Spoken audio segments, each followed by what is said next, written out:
اللهم صل على محمد وآل محمد. اعوذ باللہ من الشیطان الرجیم. بسم اللہ الرحمن الرحیم. الحمدللہ رب العالمین والصلاة والسلام علی اشرف الانبیاء والمرسلین وخاتم النبیین سیدنا و مولانا ابی القاسم محمد. اللہم صل علی محمد وآل محمد وعجل فرجہم وعلی اہل بیتہ الطیبین الطاہرین المعصومین المظلومین ولعنۃ اللہ علی اعدائہم اجمعین. اما بعد فقد قال اللہ تبارک و تعالی فی محکم کتابہ المجید وفرقان الحمید. بسم اللہ الرحمن الرحیم. شہر رمضان الذی انزل فیہ القرآن ھدی للناس وبینات من الھدی والفرقان.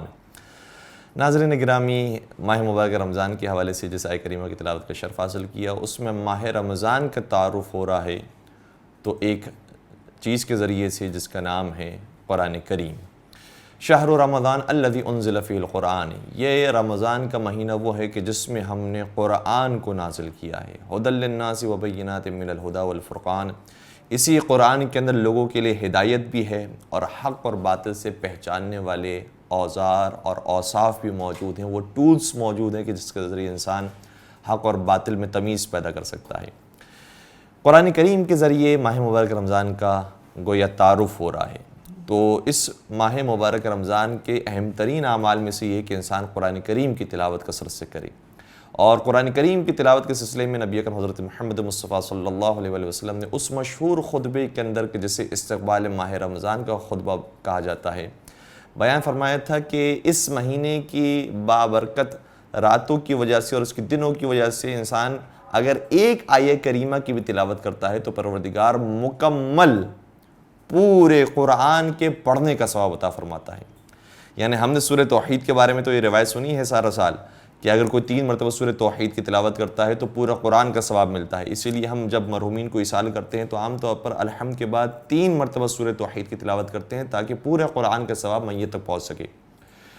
تو عام مہینوں میں 3 مرتبہ سورہ توحید کے اندر یہ برکت ہے، لیکن جب ماہ رمضان آ جائے تو اگر ایک آیت ہم سورۃ توحید کی پڑھتے ہیں، بسم اللہ الرحمن الرحیم، ایک ختم قرآن کا ثواب، قل هو اللہ احد دوسرا ختم قرآن کا ثواب، اللہ الصمد تیسرا ختم قرآن کا ثواب. اس قدر پروردگار عالم نے اس مہینے کے اندر ثواب رکھا ہے، بالخصوص قرآن کریم کی تلاوت کے اعتبار سے. تو ایک جو انداز ہے اس مہینے کے تعارف کا وہ قرآن کریم ہے. دوسرا انداز کیا ہے؟ خود ہم قرآن سے پوچھتے ہیں تو قرآن کریم میں بیان فرماتا ہے، سورہ بقرہ کی اندر یہ آیت موجود ہے کہ بسم اللہ الرحمن الرحیم، یا ایہا الذین آمنوا کتب علیکم الصیام کما کتب علی الذین من قبلکم لعلکم تتقون. اے صاحبان ایمان، ہم نے تم پر اسی طرح سے روزوں کو لکھ دیا ہے جس طریقے سے تم سے پہلے والی امتوں پر لکھا گیا تھا، تم سے پہلے والے لوگوں پر لکھا گیا تھا، لعلکم تتقون، تاکہ انسان متقی بن جائے. تو روزہ چونکہ انسان کو نفس سے لڑنا سکھاتا ہے اور ہمیں حتیٰ حلال سے بھی رکنا سکھاتا ہے اور ہم حلال سے بھی اپنے آپ کو کنٹرول میں رکھتے ہیں، تو جب انسان کے اندر حلال سے بچنے کی صلاحیت پیدا ہو جاتی ہے تو خود بخود وہ حرام سے بچنے کی بھی صلاحیت اپنے اندر پیدا کر سکتا ہے. اس کا مطلب اس کے اندر اتنی گٹس، اتنی طاقت موجود ہے کہ وہ حرام سے بھی اپنے نفس سے مقابلہ کر سکے. اور اگر حرام سے مقابلہ کرنے کے انسان قابل ہو گیا تو لعلکم تتقون، یہ واقعاً انسان کو مہینہ متقی بنا دے گا. اور انشاءاللہ ہم اس موضوع پر کچھ گفتگو کرنے کی کوشش بھی کریں گے. ایک اور تیسرا انداز بھی ہے اس ماہ مبارک رمضان کے تعارف کا، اور وہ یہ ہے کہ بسم اللہ الرحمن الرحیم، انا انزلناہ فی لیلۃ القدر، ہم نے اس قرآن کو شب قدر میں نازل کیا ہے. تو شب قدر کون سے مہینے میں آئی؟ ماہ مبارک رمضان میں. تو ماہ مبارک رمضان کے اعجازات اور اعزازات کے اندر سے جو باتیں خود قرآن کریم سے ہمارے سامنے آتی ہیں وہ یہ ہے کہ نزول قرآن کا مہینہ، ماہ رمضان روزوں کا مہینہ، اور ماہ رمضان وہ مہینہ کہ جس میں شب قدر پروردگار عالم نے رکھی ہے کہ جو 1000 مہینوں سے افضل ہے. تو اتنا یہ بابرکت مہینہ ہے. اور واقعاً جو کبھی کبھار بزرگانی کہتے ہیں تو یہ سچ کہتے ہیں کہ یہ سیل کا مہینہ پروردگار عالم نے گویا راغب کیا ہے اپنے بندوں کو اپنی جانب کہ اگر تم سارا سال ہماری طرف نہیں آ سکے تو یہ تو ہم نے بہت ہائی کوالٹی تمہارے سامنے سیل رکھی ہے، اب اس سے بڑھ کر ہم کیا تمہارے سامنے رکھیں کہ تم پھر بندگی کے راستے پر آؤ؟ اس سے زیادہ لالچ اور ہم کیا دیں؟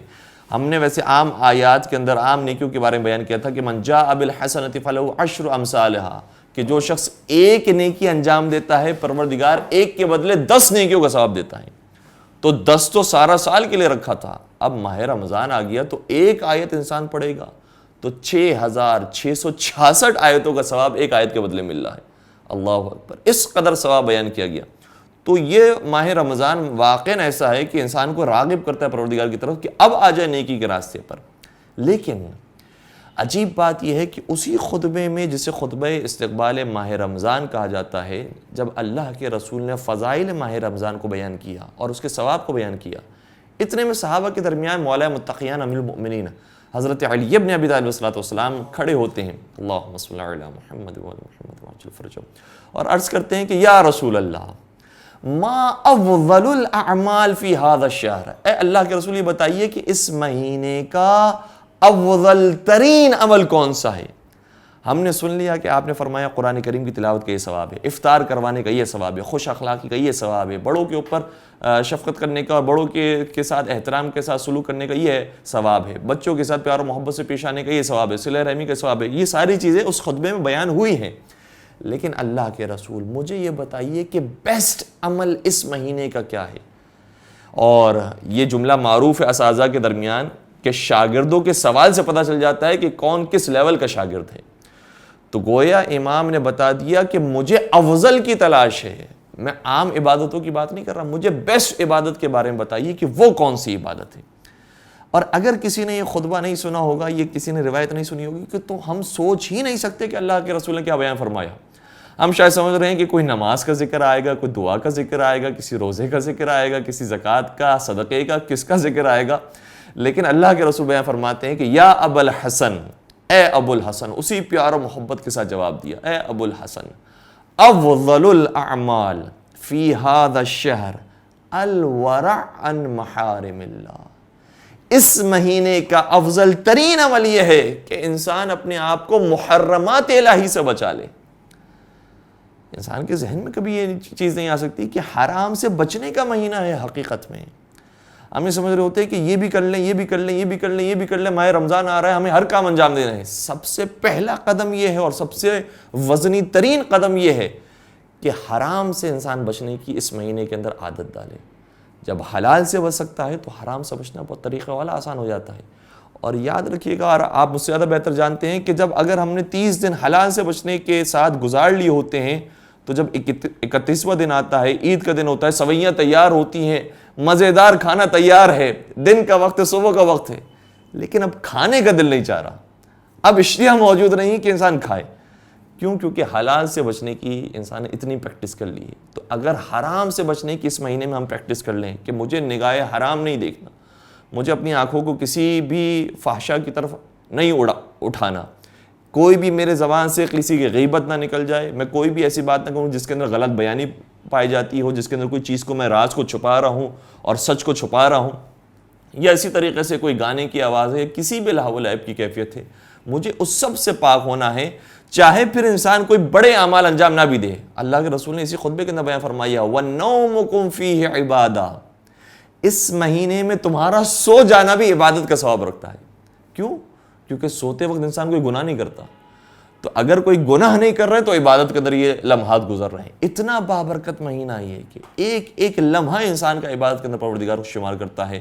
اور اسی خطبے کے اندر بیان فرمایا وَأَنفَاسُكُمْ فِيهِ تسبیح، تمہارا سانس لینا تسبیح کا ثواب رکھتا ہے۔ کیا مطلب ہے؟ یعنی صرف انسان زندہ ہے، کچھ کام نہیں کر رہا، نہ نماز، نہ روزہ، نہ زکوٰۃ، نہ دعائیں، نہ مناجات، کچھ نہیں کر رہا، وہ صرف سانس لے رہا ہے، زندہ ہے، لیکن حرام سے بچا ہوا ہے، تو اس کا بھی ثواب پروردگار عالم نے رکھا ہے۔ اللہ اکبر۔ اور اسی لیے ہم دیکھتے ہیں کہ کئی ساری روایات کے اندر اس بات کی طرف اشارہ کیا گیا ہے کہ حرام سے بچنا زیادہ اہم ہے۔ اللہ کے رسول صحابہ کے مجمع میں بیان فرماتے ہیں کہ اگر تم اپنی زبان سے ایک مرتبہ تسبیح پروردگار کرتے ہو، کہتے ہو کہ سبحان اللہ، تو پروردگار تمہارے لیے جنت میں ایک درخت لگا دیتا ہے۔ پھر کہتے ہو الحمدللہ، پروردگار دوسرا درخت لگا دیتا ہے۔ پھر کہتے ہو لا الہ الا اللہ، تیسرا درخت لگ جاتا ہے۔ پھر کہتے ہو واللہ اکبر، پھر 14 درخت لگ جاتا ہے۔ تو کسی صحابی نے عرض کیا کہ یا رسول اللہ پھر تو ہمارے ماشاءاللہ سے باغات ہوں گے۔ اور حقیقت یہی ہے، چونکہ ہر نماز کے بعد ہم تسبیح حضرت فاطمہ زہرا سلام علیہا پڑھتے ہیں، تو اس میں 100 مرتبہ تو تسبیح آتی ہے، 100 درخت لگ جاتے ہیں ایک تسبیح سے۔ کتنے درخت، کتنے باغات ہمارے لگ چکے ہوں گے اللہ کے رسول۔ تو نبی اکرم نے بڑا خوبصورت جملہ شاہ فرمایا کہ ہاں یقیناً انشاءاللہ تمہارے بہت سے باغات ہوں گے اگر تم نے یہاں سے کوئی آگ نہیں بھجوائی ہوگی۔ اگر آگ بھجوا دی ہے تو وہ سارے وہاں پر جا کر جل رہے ہیں درخت، پھر کوئی باغ موجود نہیں ہے۔ اور یہاں لفظ آگ استعمال کیا اللہ کے رسول نے۔ آگ میں اور آرے کے اندر یہ فرق ہوتا ہے کہ آرے سے اگر کوئی درخت کاٹا جا رہا ہے تو ایک ہی درخت کٹتا ہے، لیکن اگر کسی درخت پر آگ لگ جائے اور وہ باغ کی صورت میں موجود ہو تو پھر ایک درخت نہیں جلتا، ساری نیکیاں جل جاتی ہیں۔ تو نبی اکرم نے فرمایا ہے کہ تمہارے لیے سارے ثواب موجود ہیں، لیکن شرط یہ ہے کہ پہلے حرام سے بچنے والا ہو انسان۔ اور اسی طریقے سے چھٹے سرکار حضرت امام جعفر صادق علیہ السلام کا بھی وہ مشہور واقعہ ہے، میں پورا واقعہ بیان نہیں کروں گا، لیکن میں اتنا ضرور کہتا ہوں کہ جہاں پر ہم نے یہ واقعہ بیان کیا تھا کسی ٹی وی چینل پر، ہم نے خود نام نہیں لیا تھا، لیکن ہمارے بھائی نے کہا کہ یہ واقعہ اصل میں امام جعفر صادق اور امام ابو حنیفہ کے درمیان پیش آیا تھا۔ تو امام ابو حنیفہ جو مفسر قرآن تھے، درس دیا کرتے تھے، وہ جب درس دے کے فارغ ہوئے، ان کی تعریف سنی تھی، تو امام جعفر صادق ان کے پیچھے پیچھے گئے۔ کیا دیکھا کہ وہ 2 جگہ سے 2 انار چوری کرتے ہیں، پھر آگے جا کے 2 روٹیاں اٹھاتے ہیں، پھر یہ چاروں چیزیں رائے خدا میں انفاق کر دیتے ہیں۔ چھڑے سرکار نے سوال کیا کہ بھائی تم نے یہ کیا کیا ہے؟ کہا کہ آپ نے قرآن پڑھا ہے؟ ناطق قرآن سے کہا جا رہا ہے آپ نے قرآن پڑھا ہے؟ امام نے شاہ فرمایا ہم نے تو قرآن پڑھا ہے۔ تو کہا آپ نے پھر وہ آیت پڑھی ہو کہ من جاء بالحسنۃ فلہ عشر امثالھا، جو شخص ایک نیکی کرتا ہے پروردگار اسے ایک نیکی کے بدلے 10 نیکیوں کا ثواب عطا فرماتا ہے۔ کہا بالکل ٹھیک ہے۔ کہا اس کے بعد ہی پروردگار شاہ فرماتا ہے اور جو ایک گناہ کرتا ہے پروردگار ایک ہی کا حساب رکھتا ہے۔ تو دیکھو میں نے صحیح ہے، اگر گناہ بھی کیا ہے تو 4 گناہ کیے تھے، اس کے بعد میں نے جو نیکیاں کی ہیں تو مجھے 4 کا ثواب نہیں ملا ہے، 40 کا ثواب ملا ہے۔ تو 40 میں سے 4 نکال تو 36 پھر بھی بچ جاتے ہیں۔ امام کے سامنے جب یہ آیت پیش کی گئی تو امام پورے قرآن کا علم رکھتے تھے، صرف اپنے مطلب کی آیتیں نہیں، پورے قرآن کا علم رکھتے تھے، لہٰذا امام نے پھر اسی قرآن کا حوالہ دیا، فرمایا کیا قرآن میں یہ آیت موجود نہیں ہے کہ انما یتقبل اللہ من المتقین، پروردگار جن کے اعمال کو قبول کرتا ہے ان کی پہلی شرط یہ ہے کہ وہ پہلے متقی ہوں، پہلے متقی ہوں پھر ان کے اعمال قبول ہوں گے۔ اور تقوی کا مطلب یہ ہے کہ پہلے انسان اپنے آپ کو گناہوں سے بچائے، پھر اگر اعمال خیر انجام دے رہا ہے تو اس کا اجر و ثواب بھی انسان پائے گا۔ بس پروردگار سے دعا کرتے ہیں کہ انشاءاللہ ماہ مبارک رمضان میں زیادہ سے زیادہ اعمال خیر انجام دینے کی توفیق عطا فرمائے، اور اس سے بڑھ کر نافرمانی پروردگار سے بچتے رہنے کی توفیق نصیب فرمائے، اور ماہ مبارک رمضان کا بہترین طریقے سے حق ادا کرنے کی توفیق نصیب فرمائے۔ وآخر دعوانا ان الحمدللہ رب العالمین۔ اللهم صل على محمد وآل محمد